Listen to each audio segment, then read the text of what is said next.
Hello বন্ধুরা, good morning সবাইকে। সবাই কেমন আছো? তো শীতের দিন এসেছে, ওয়েদার চেঞ্জ হচ্ছে। সবাই সকালবেলা গরম গরম ভাত কালোজিরে দিয়ে খাবে। তো আমিও কালোজিরা ভর্তা করেছি। তো চলো একটু কালোজিরা ভর্তাটাও দেখে নেবে। কালোজিরা ভর্তাটা বাটলাম সকালবেলা, ছেলেকে স্কুলে কালোজিরা ভর্তা দিয়ে দিলাম। কারণ সর্দি হলে কালোজিরা ভর্তার উপরে কোনো ওষুধ নেই কিন্তু।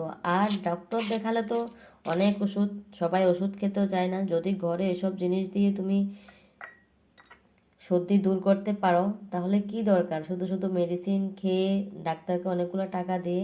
তো শীতের দিন এসেছে, মাঝে মধ্যে কালোজিরা ভর্তা খাবে।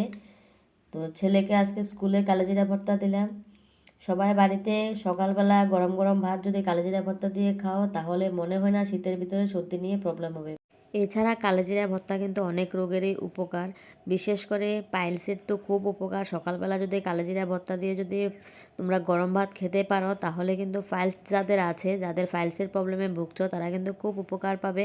কোষ্ঠকাঠিন্য যাদের আছে তাদের কিন্তু খুব উপকার এই কালোজিরা। আর যদি একসঙ্গে কালোজিরার সঙ্গে যদি জৈন মিশিয়ে খেতে পারো তাহলে তো আরও খুব ভালো। তো এই কালোজিরা ভর্তা করতে আমি পেঁয়াজ, রসুন, কাঁচা লঙ্কা, লবণ দিলাম। আর একটু হালকা তেলে কিন্তু আমি পেঁয়াজ আর কাঁচা লঙ্কাগুলোকে একটু কড়াইতে ভাজা করে নিলাম। তো ভাজা করার পরে কিন্তু আমি এগুলিকে ভর্তা করলাম। কালোজিরাগুলোকে হালকা আমি গরম করে নিয়েছি, কারণ ভাজা যদি করতে পারো সুন্দর করে তাহলে কিন্তু তেতো লাগবে না। যদি কাঁচা করতে যাও কাঁচাও খাওয়া যায়, কাঁচা করতে গেলে একটু তেতো লাগে আর তিতো লাগলে তো বাচ্চারা খাবে না। তো যার কারণে আমি কড়াইতে এগুলিকে আগে ভাজা করে নিলাম, তারপরে আমি এগুলিকে শিলবাটাতে বেটে নিলাম।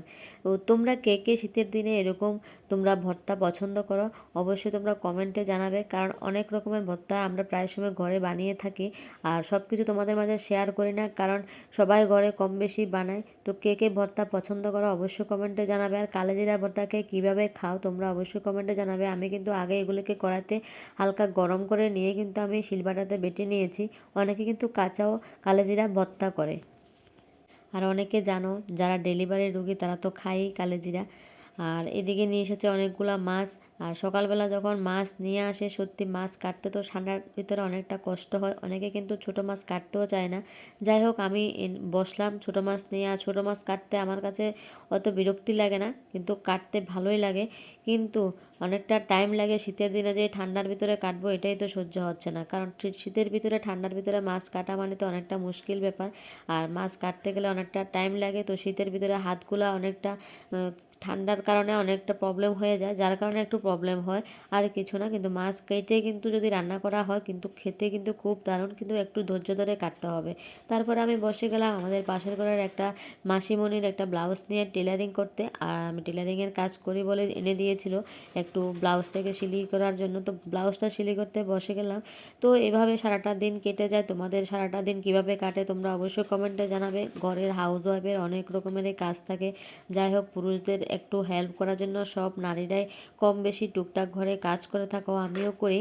তো তারপরও কিন্তু আমাদের অবস্থাটা পুরুষরা বুঝতে পারে না। বাইরে থেকে আসলে বলে কী করছো কী করছো কী করেছো বাড়িতে বসে বসে, কোনো কাজই তো নেই বাড়িতে।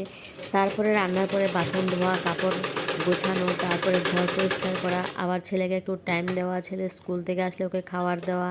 তারপরে এই করতে করতে সারাটা দিন চলে যায়। তারপরে আবার ছেলের টিউশনের টাইম হয়ে যায়, ছেলেকে নিয়ে টিউশনে যেতে হয়। তো আমার মতো কে কে তোমরা এরকম ঘরে কাজ করো তোমরা অবশ্যই কমেন্টে জানাবে। সারাদিন এত কাজ করার পরও রান্না বান্না করার পরে তারপরে ঘরের কাজ গুছিয়ে আবার ছেলেকে টাইম দিতে হয়, ছেলেকে নিয়ে টিউশনে যেতে হয়, ছেলেকে টিউশন থেকে নিয়ে আসতে আসতে রাত্রে অনেক রাত্র হয়ে যায়। রাত্রি করে রান্না করতে হয়। তো মেশিন তো আমার ঘরে আছে, কিন্তু মেশিনে বসে সিলি করার মতন আমার কাছে অতটুকু টাইম নেই। তো যাই হোক যতটুকুই টাইম পাই নিজে বসি। আর সবসময় বসতে পারি না, কারণ সেলাই মেশিনে বসতে গেলে অনেকটা ধৈর্য লাগে, মাইন্ড ফ্রেশ লাগে। তো রান্না বান্না করে ঘরের কাজ গুছিয়ে ছেলেকে টাইম দিয়ে কিন্তু ওই টাইমটা হয় না যে মেশিনে বসে একটু কাজ করা। অনেক দিন পরে মেশিনে বসলাম, তো ভিডিও ঠিক করে আজকে বানাতে পারলাম না। তোমাদের মাঝে একটা রিকোয়েস্ট, প্লিজ তোমরা ভিডিওগুলো দেখবে, যে যেখান থেকে দেখো কমেন্টে জানাবে। তো অনেকটা কাজের মাঝখানে টাইম নিয়ে কিন্তু ভিডিও বানাতে হয়, ভিডিও এডিটিং করতে অনেকটা টাইম লাগে। তো আজকে সকাল থেকে অনেকটা কাজ করলাম, ভিডিও বানাতে পারলাম না। তো তোমাদের মাঝে ছোট্ট মোট্ট একটু কিছু তোমাদের মাঝে তুলে ধরলাম, তোমরা অবশ্যই দেখবে। আর হাউস ওয়াইফের অনেক রকমেরই কাজ থাকে, কাজ শেষ করে ভিডিও বানাতে গেলে অনেকটা টাইম দিতে হয়। তো আজকের মতো ভিডিওটা এখানে শেষ করলাম। সবাই ভালো থাকবে, সুস্থ থাকবে। দেখা হচ্ছে আবার পরের ভিডিওতে, ততক্ষণ পর্যন্ত তোমরা সুস্থ থাকবে। Thank you, bye by.